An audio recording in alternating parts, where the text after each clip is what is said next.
এক নম্বর হলো মদিনার ফজিলত। মদিনার যে হারাম, সম্মানিত যে জায়গা, এটাকে সম্মানিত করেছেন রাসূল আকরাম সাল্লাল্লাহু আলাইহি ওয়াসাল্লাম।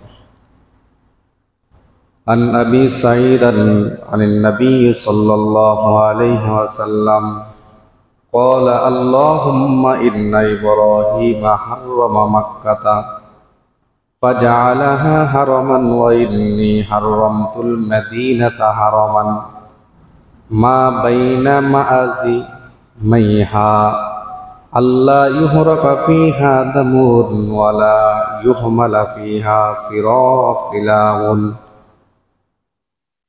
إلفات ولا تخبت فيها شجرة إلا لعلف أو كما قال النبي عليه الصلاة والسلام رواه المسلم। মুসলিম শরীফের হাদিস 1374 নম্বর হাদিস। আল্লাহর নবীর প্রিয় সাহাবী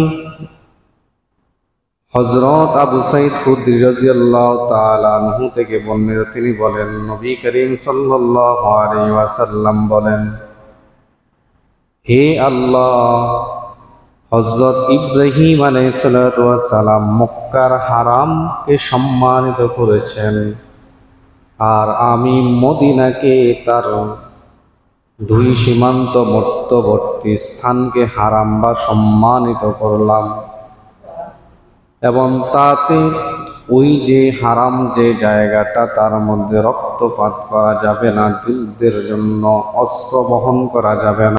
আর মদিনার যে সম্মানিত যে জায়গা, এটাকে সম্মানিত করেছেন রাসূল আকরাম সাল্লাল্লাহু আলাইহি ওয়াসাল্লাম।